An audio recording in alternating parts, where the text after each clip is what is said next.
Before we get started with the process of lead generation and then understand how to nurture the leads and convert the leads, let's get the fundamentals right first. We first have to define what it means to be a lead and how do we define a lead and why is it called a lead.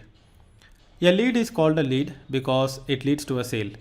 And as digital marketers, when we are generating leads, we are usually talking about name, email ID, and phone number.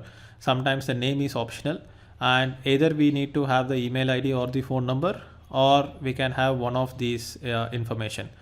In the offline world, many times it's just the name and phone number, which are leads.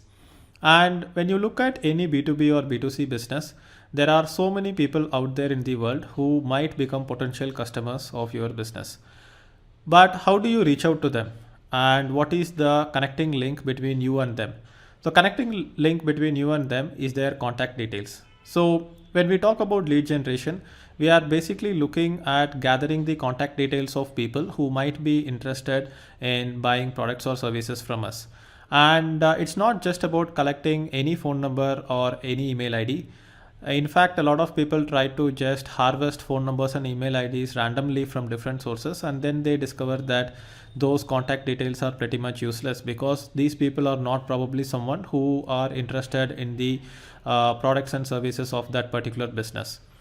So when we talk about lead generation and generating name, email ID and phone numbers of people, we are basically looking at name, email ID and phone numbers of only the people who will eventually become our customer.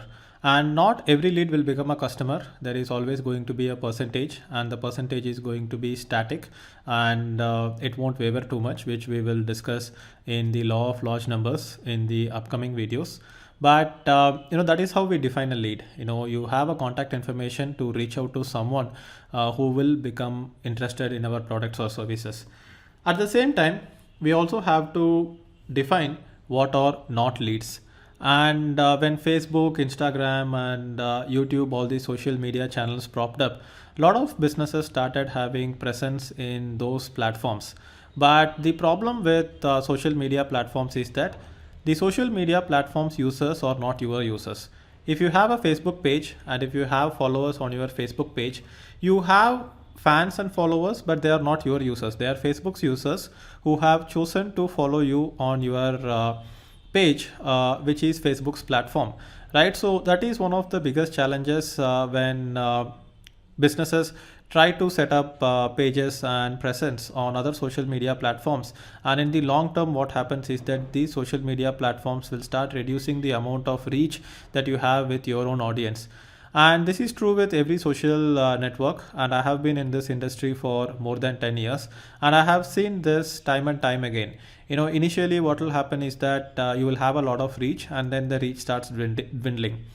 So when I used to have a Facebook page, I invested a lot of money in getting more and more likes to my Facebook page, because at that time, whenever I posted a post, the post would reach at least 10% of my followers. But now what has happened is that the post is reaching only like 2% of the followers. And it is natural to expect that this would happen, because as more and more people create Facebook pages, as more and more people create Instagram profiles, as the amount of content being posted on these platforms becomes more, then the amount of content that the users can consume is not probably increasing at the same pace. The users content consumption is increasing slower than the amount of content that is being created. So the only way these social media platforms will manage that is that they will start reducing your reach, and they will use their algorithm to see which of the posts can be promoted and which of the posts cannot be promoted. So I would use social media channels to try to build my brand and to try to generate leads from it. But end of the day, I would like to go ahead and collect name, email ID and phone numbers of my audience directly as much as possible by giving away lead magnets. And we will talk about lead magnets in the future videos, and we will see what lead magnets are and how you can use lead magnets to collect information. And we are basically living in a flat world right now. It's not like you need these social media sites to reach out to your customers and audience. You can use advertisements to reach out to your customers and audience easily. But as a general rule, if Facebook.com is a platform and they can launch an app, then you will also be able to go ahead and create your own platform, which is your own website, your own email database, and tomorrow you can even have your own community discussion forum or your own app. So you can create your own platform. When you have your own platform, nobody is going to restrict you from reaching your audience. Like for example, an email list that you have is a platform that you have created. If you are sending out emails to, let's say, 100,000 people, no email service provider is going to actually blocking from reaching your own audience. Yes, there are sometimes deliverability issues with the kind of email marketing reputation that you have built over time, where your emails might land on spam folders or junk folders, but it still goes ahead and gets delivered to the end customers, right? And if the end customers are going to add your name in the contact details, and if they have your email ID marked, or if they have replied to your emails, then it means that the reputation of your email sending server is high, and your from email address reputation is high, and nobody is going to actually restrict you. And if you have your own website where people are visiting your website to check out the content that you have published, and if your website has some updates, some fresh content, some value that is being consistently provided on your website, then that is the ultimate asset, because you have direct reach with your end customers and prospects, and you can reach out to them directly. So that is why you should always focus on having your own platform. And one of the reasons it has become easier and easier for me to stay and grow in the business that I am doing is because I have a platform which is my own email list, my own website.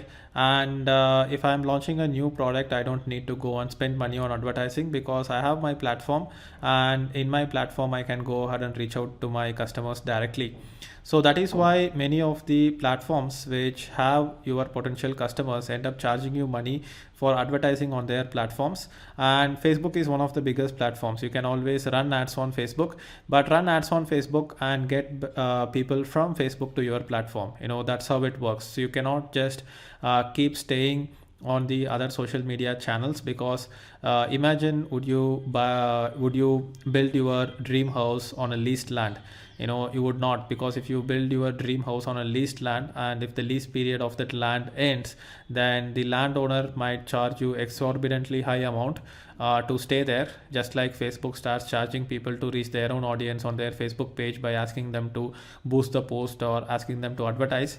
And the landowner might even ask you to leave the premises because he wants to use the land for some other purpose, which also happens with social media platforms. Sometimes social media platforms for no reason end up banning your account or restricting your account, and that can become pretty frustrating and challenging if you do not have your own platform where you can go ahead and publish content and reach out to your customers directly.